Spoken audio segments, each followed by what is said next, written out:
नमस्कार, कोटपुतली एजुकेशन में आपका हार्दिक स्वागत है। मैं पंकज शेरावत उपस्थित हूं आपके सामने महत्वपूर्ण जानकारी लेकर। रेलवे की तरफ से एक वैकेंसी का नोटिफिकेशन देखने को मिल रहा है।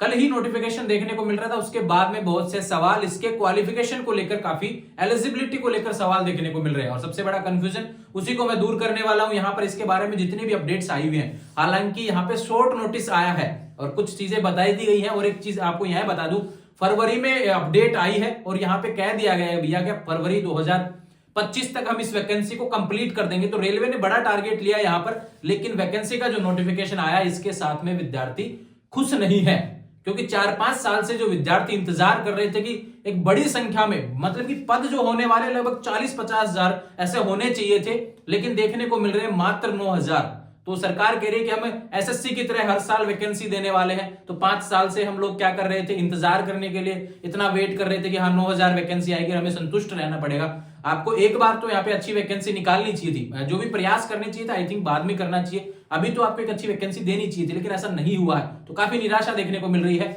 एक सवाल यहाँ पे जो नोटिफिकेशन आया है उसमें कुछ भी क्लियर नहीं किया भाई। यहाँ पे पहले क्या हुआ, एएलपी के साथ में नोटिफिकेशन देखने को मिलता था, अभी लोको पायलट को लेकर मैंने थोड़े दिनों पहले वीडियो डाल दिया था। अब बात करते हैं यहाँ पे टेक्नीशियन। यहाँ पे देखो फोरम से रिलेटेड और आपके एग्जाम और पैटर्न को लेकर भी काफी सवाल है, उसके बारे में हम बात करेंगे। पूरी चीजें आपको यहाँ पर बोर्ड पर देखने को मिल रही है, सारी चीजें समझाने वाला हूं, ध्यान रखें। बात करेंगे रेलवे की तरफ से टेक्नीशियन की पोस्ट होने वाली है, ध्यान रखिए। इस टेक्नीशियन की पोस्ट है, इसलिए सबसे बड़ा कंफ्यूजन है कि यहाँ पे जो एलिजिबिलिटी है वो क्या होने वाली है। पोस्ट रहेंगी 9,000 अप्रोक्स दिया गया, ध्यान रखिए। बढ़ भी सकती है लेकिन इतनी भी नहीं बढ़ेंगी, यहाँ पे 9,000 के आसपास ही रहने वाली है, थोड़ी बहुत बढ़ जाएंगी, ध्यान रखिए अगर बढ़ेंगी तो। यहाँ पे क्या कहा गया कि भैया एम्प्लॉयमेंट न्यूज में देखने को मिल जाएगा इसका नोटिफिकेशन फरवरी में, ध्यान रखें। तो फरवरी चल रहा है, बहुत जल्द आपको नोटिफिकेशन देखने को मिलेगा। दूसरा बात करूं, फोरम कब तक आ जाएंगे। फोरम यह कहा गया है कि भैया मार्च से अप्रैल तक आपके फोरम भरवाए जाएंगे। मार्च में शुरू हो जाएंगे फॉर्म भरना, ध्यान रखें, और अप्रैल तक फॉर्म भरवाए जाएंगे। दूसरा यहाँ पर देखो नोटिफिकेशन जो देखने को मिल रहा है स्क्रीन पर, उसको समझा रहा हूं पूरा, आप देखते रहेंगे क्या क्या बात उसमें हो रही है। उसके बाद में थर्ड नंबर पॉइंट पे क्या कहा गया है कि द कंप्यूटर बेस्ड टेस्ट, यहां पे ध्यान रखिए, आर टेंटिवली शेड्यूल। यहां पे कहा गया है कि भैया अक्टूबर दिसंबर 2024। तो यहां पर देखो सबसे बड़ा कंफ्यूजन है, तो भैया देखो यहां पर आर लगा हुआ है, तो इसका मतलब यहां पर 2 ही एग्जाम होंगे, एक नहीं होने वाला है। अगर आर नहीं होता तो मुझे लगता है एक एग्जाम होता, लेकिन अब तो पैटर्न आएगा तब पता चल जाएगा बाद में। लेकिन पहले के हिसाब से तो 2 ही पेपर होते थे भैया, और 2 ही होने वाले हैं, जिस हिसाब से इतना अपडेट्स यहाँ पे दी गई है। और यहाँ पे एक लाइन यह भी कही गई है, टेस्ट के एस लगा हुआ है, ध्यान रखिए, यानी कि एक टेस्ट होता तो आपका एस नहीं लगा हुआ था, यहाँ पे ध्यान रखिए, टेस्ट से लिखा हुआ है, ध्यान रखिए। तो इसलिए यहाँ पर 2 ही टेस्ट होंगे। और इसके बाद में एक अपडेट और भी दे दी है, उसके भविष्य की अपडेट भी दे दी कि 2025 में फरवरी में इसका डॉक्यूमेंट्स वेरिफिकेशन करके हम खत्म कर देंगे इस वैकेंसी को। और लास्ट में एक नोट और लिख दिया, ध्यान रखें, कि 2025 अप्रैल में फिर से वैकेंसी का नोटिफिकेशन देखने को मिल जाएगा। तो ये अपडेट थी एक साल में यहाँ पर टेक्नीशियन को लेकर क्या होने वाला है, रेलवे क्या करने वाला है, इस वैकेंसी को लेकर यहाँ पे बता दिया है। और कह दिया कि एक वैकेंसी हम 2025 के अप्रैल में फिर से लेके आएंगे। जैसे एसएससी हर साल वैकेंसी लेके आता है, यहाँ पर रेलवे भी चला है उसी दौर पे, ध्यान रखें कि भाई हम भी ठीक उसी की तरह वैकेंसी लेके आए। अब बात करते हैं इन चीजों को लेकर कि पोस्ट जो रहने वाली है 9,000, इसके लिए एलिजिबिलिटी क्या है। सबसे इंपॉर्टेंट है भैया, टेक्नीशियन की बात आ रही है तो आप ध्यान रखें 12th पास होने चाहिए, लेकिन 12th पास होनी चाहिए पीसीएम, ये ध्यान रखें। अगर आपका 12वीं पास पीसीएम से है तो आप आवेदन कर सकेंगे। अब काफी विद्यार्थी कहेंगे बायो वाला कर सकते हैं क्या, तो नहीं कर सकते भैया, ठीक है। दूसरा बात करूं, 12th पास पीसीएम नहीं है या फिर आपका आईटीआई है, ध्यान रखें। अगर आपने आईटीआई भी कर रखी है तो भी आप इसमें दे सकते हैं, ध्यान रखें। बीटेक वाले भी दे सकते हैं और डिप्लोमा जिन्होंने कर रखा है, ध्यान रखें, पॉलिटेक्निक वगैरह कर रखा है, वो भी इसमें दे सकते हैं। वो तो जैसे जैसे ट्रेड की जो पोस्ट होंगी, ध्यान रखें, किसकी क्या क्या क्वालिफिकेशन रहती है, उसी हिसाब से आपको फिर अपना फॉर्म लगाना पड़ेगा, ध्यान रखें। तो ये अपडेट है इसको लेकर। तो मिनिमम क्वालिफिकेशन जो है रहने वाली है, क्या तो 12th पास पीसीएम से वो रहते हैं तो बिल्कुल फॉर्म लगा सकते हैं। अगर आप आईटीआई कर रखी है तो ध्यान रखें आप फॉर्म लगा सकते हैं, ये भी अपडेट यहाँ पर है। फॉर्म फीस क्या रहेगी, ध्यान रखें, जनरल ओबीसी ईडब्ल्यूएस के लिए 500 रहेगा, ध्यान रखें, यही रहता है हमेशा से, और 250 रुपए एससी एसटी के लिए, ये रिफंडेबल है, ध्यान रखें, पैसे वापस आ जाते हैं, ध्यान रखें। पैटर्न की बात करेंगे उससे पहले बात करता हूं एज लिमिट के बारे में। अब देखो एज लिमिट में अभी लोको पायलट की जो वैकेंसी देखने को मिली उसमें 3 साल की छूट देखने को मिली। तो 1 जुलाई जो काउंट होगी इस डेट के हिसाब से होने वाली है, ध्यान रखिए। मिनिमम आपका 18 होना चाहिए और इसमें होता है भैया 28 होता है, ध्यान रखिए। ये रहेगा जनरल के लिए। उसके बाद में SC ST वगैरह को छूट देखने को मिलती है वो इसमें लागू रहेगी। ओबीसी को भी 3 साल की छूट रहती है, वो इसमें लागू रहेगी। और ये 3 साल की भी मैक्सिमम में छूट ऐड हो जाएगी, ध्यान रखिए। तो ये 31 तक चला जाएगा और बाकी जो रहते हैं SC ST वालों के लिए उसके लिए अलग से हो जाएगी। सैलरी की बात करते हैं, लेवल 2 की सैलरी देखने को मिलती है, ध्यान रखें। लगभग 20,000 रुपए आपको सैलरी रहने वाली है। ये अपडेट उसके बाद में बढ़ती रहती है। अब बात करते हैं पैटर्न को लेकर के। 2 एग्जाम होने वाले हैं, तो 2 एग्जाम में क्या क्या आएगा इसके बारे में मैं आपको बता देता हूं भैया। लेवल जो रहेगा CBT फर्स्ट जो रहने वाला है, यहां पे मैं लिख देता हूं CBT फर्स्ट जो रहने वाला है। इसमें देखो, इसमें क्या रहेगा,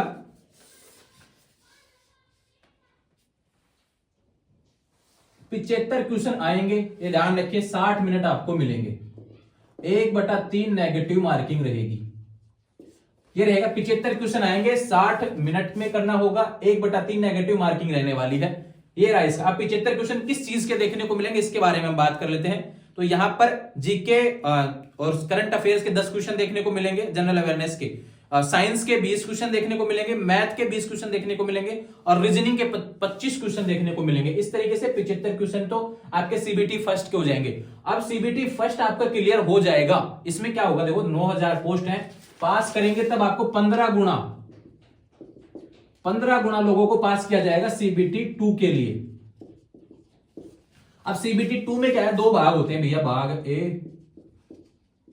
और भाग B, ठीक है। अब यहां पे भाग ए में क्या रहेगा, ये तो आपका नॉर्मल पेपर हो जाएगा और वो ही आपका ध्यान रखें सिलेक्शन का लिए इंपॉर्टेंट है, उसमें ज्यादा नंबर आने चाहिए भाग ए में, वो ही मेरिट बनाएगा। जो सेकंड जो भाग रहने वाला है वो ट्रेड से रिलेटेड रहेगा, ट्रेड से रिलेटेड, उसमें केवल आपको क्वालिफाइंग मार्क्स चाहिए, ध्यान रखें। उसमें इतना आपको जोर नहीं आएगा। जोर जो आने वाला है भाग ए में, यहां पे मेहनत करनी है, यहीं से मेरिट बनेगी, ये सबसे इंपॉर्टेंट है, ध्यान रखें। तो यहां पे कौन से क्वेश्चन रहेंगे इसके बारे में हम बात कर लेते हैं। यहाँ पे देखो करंट अफेयर्स के 10 क्वेश्चन देखने को मिलेंगे। दूसरा बात करूं, मैथ के 25 क्वेश्चन देखने को मिलेंगे और यहाँ पे रीजनिंग के भी 25 क्वेश्चन देखने को मिलेंगे और साइंस और यहाँ पे आएगा इंजीनियरिंग से रिलेटेड आपको 40 क्वेश्चन देखने को मिलेंगे। अब साइंस में भी इसमें क्या आएगा, फिजिक्स देखने को मिलेगा, ध्यान रखिए, फिजिक्स के क्वेश्चन देखने को मिलेंगे। इस हिसाब से आपके 100 क्वेश्चन रहेंगे, ध्यान रखें। 100 क्वेश्चन सबसे इंपॉर्टेंट है यहाँ पे और 90 मिनट का आपको यहाँ पे समय दिया जाएगा। इसमें लाओ सबसे ज्यादा नंबर, इसमें जिसके ज्यादा आएंगे वही लगेगा टेक्नीशियन की पोस्ट पर, ध्यान रखें। यहाँ पे केवल पासिंग मार्क्स रहेगा, ये सबसे इंपॉर्टेंट इसके लिए भी होने वाला है। और इसमें क्या रहेगा भैया, 75 क्वेश्चन रहेंगे, 60 मिनट में करने होंगे और 1/3 इसमें भी रहेगा नेगेटिव, 1/3 नेगेटिव इसमें भी रहेगा। हालांकि ये जो डाटा मैं इतना बता रहा हूं ये पिछले नोटिफिकेशन के हिसाब से बता रहा हूं।